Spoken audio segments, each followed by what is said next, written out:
far now muguso more education no papa more sure there oh yeah eguso anyway na ko saying oh nyame adom in fact beginning of the year okay oh let's say about election eh na mo shall sentem we say a series of stakeholder engagement yeah sure very important yeah because one shall sentem anka kai omanfo na aka America cray na fe na okusi for ma say bedding nti ye hyase ekukọ sorry no any various identifiable groups na ade na omo kasa ya na dodo na unse omo ekire de omo pe na dodo na so bu ha no reluctant nti ye ma ne yes ye ma ne hu se na said so koto na unse democracy no aye participatory obi ade ne hu shemu yes one fa ho anhema na ahwe na akoye and there one fa ho anhema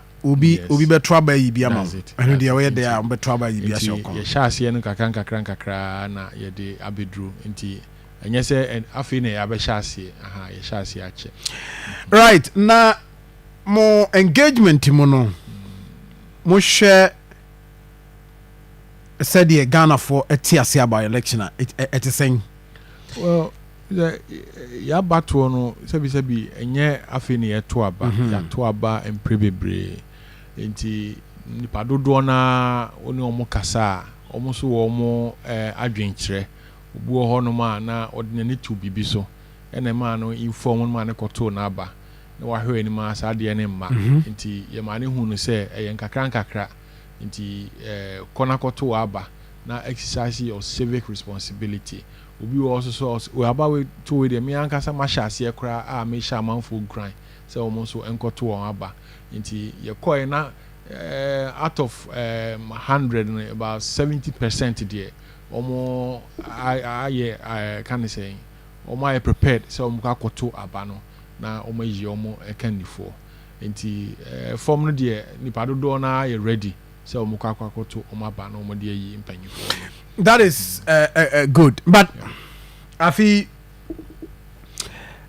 abana ebeto no we say we have ballot paper na wapa sure ewa ntino we sure say mo share sport ballots rejected ni sa ni mani nyina mo share because there be aye kan ebusa say commission dey no mo ye nti ene ya akobasi no mode some sample of the ballot paper mode call rounds and mode check for how to vote. Well, in prempi no ya na ye kwa ye kasa ye improvise. Oh, okay. Because one hwe ye na ode the same ballot maybe you produce as it is on the ye na wo food no one hwe one ye careful. Okay. We ye nti ye improvise ye.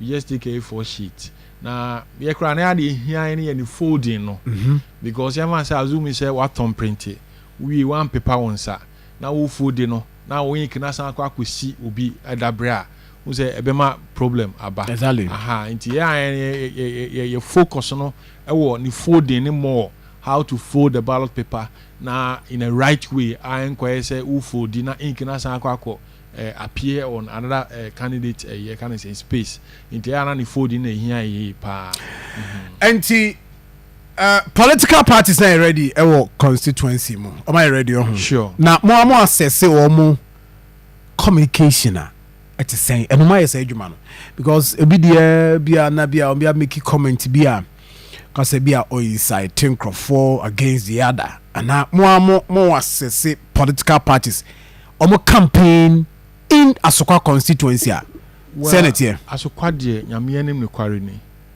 we have a matured politicians or more municipality name so far I dey aso to form we dey be and no yen sheda hu say platform be obi incite the public enti nyame adom all the politicians or more Asokwa no omo ye matured omo eti electoral violence omo eti ase you can say ade bi e dey basabasa e beba no omunim se omoko ka asem bi e de basabasa ye ba Asokwa no unse Asokwa per se na nkasa no was a gentle constituency basa ibia anyha nti omunyina no almost year the ombetimi bia aboa ma asumdwe na ba ama yakoto ya ba na so kwaman afa no ntuma pefra nti ye nhye da hunu obia o incite the public both sides ni nyina. Okay, I see. Na avi more political parties. So last 4 years, yes, parliamentary debate. Yeah. I know the debate and dialogue. Dialogue. Okay. Dialogue go home. Any debate? No. I didn't know dialogue. Any debate? At the frontier, your friend dialogue gonna say, we don't want to encourage banter. Okay. We said normal debate and they will be bandy, kind of say bantering each other. But this one, we don't want to encourage it. First session question. We have 5 sessions. Okay. Into 5 sessions in the first session edi kind no. Yebema parliamentary pieces no akwenya na omo aka omo manifesto omo party vision and I say omo ankasa di entia yenhwe ono yento onso aba no. Na second session no NCCE ye research be a friend matters of concern to the Ghanaian voter. Enti ya selected 6 areas adidi kan ye education. Okay. Ye also ye employment and health, road and infrastructure, economy, agriculture. Enti sa 6 areas ye bema obia kwenya no ebia party ene di kan a yebema na kwenya na yebusa the question ewo education o sa 6 areas ni nyina no yebusa the question ni wia na ojia no wia nya sama the other party B no so akwenya no so the same question yebusa party A no ni atoa mo no so ayia no ojia no wia na ya ba third session no dialogue no pieces dialogue no ye the identifiable groups and other stakeholders, especially your first time voters. More debate and I say into various senior high schools a war municipality name Presbyterian High School and Kumasi High School. Almost the Nkra 80 our first time voters almost to about Asokoha. Okay. And national service personnel almost to about Asokoha. Okay. Tibo for driver foku kwaku ni nyina no yesaba ma omonso opportunity no omonso busa pieces no omonso legitimate questions 1 or 2 questions bi na dey ama piece no mo answer wi na ya ba final session ne be say ya sama piece no platform e bia no wo issue bi owo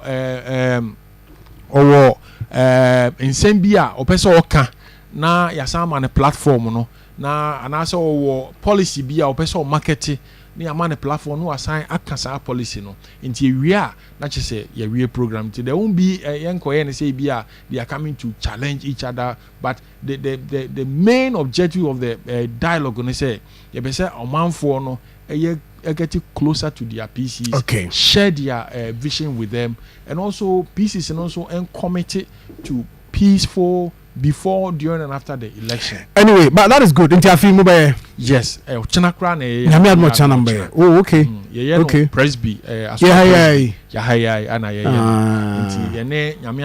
All the pieces, no. Okay. Yeah, Bompire saying Yakupon Yadam no China. Umunyina ebebana yedi dwumadie no ahyehye so. Wow. Into your channel pa anawia and anopa 10. Okay. Yeah, we say within 2, 3, 4 hours na ya. Na mawie. Wow. And but mono nyame adoma wo de trouble wie bedin ko, because you see platform here mo de ma politicians, all the candidates now ma be kan masem obi so busa de obi so bisa no. Ade na ya na ye trouble ni wia. NCCE for mo so ma yen MPs no enya regular engagement, as in a forum bia ibenya wo mo ho bi na, because as a me sha tem bia no just say, I mean the media houses no ye initiate sa ade no na you could see say amount for na ye ready say if omunya opportunity to meet their MPs, yeah, there are a lot of questions niam bi ombebusa oko parliament oko ye den yesuma won ye den adwuma be no ye, but we wait next a due election day and election month, election year, and a year fresh these people to get closer na imu so masama na haja. I'm sure say you talk about we are benya brand here this but as qua constituency for instance your opportunity no okay yes okay your program be na your friend no Arab accountability anti-corruption and program no invite parliamentary candidates okay na individual and say identifiable groups no mo so aba no mo ne MPs na abehia nti ya na your opportunity na ye twema after election kwa say before election no after election yes our programs I share itimi eto nsa frɛ can say MP na win ye no ne omanfo no ebehia right mini atwerembo akodua na me ma be 1 minute bi na ye wrap up e dey na wo ka kire asokwa municipal no mutie yen obi a otie beyond it because NCCE o asokwa no ebia na bi owo ba bi obi tie ya no pay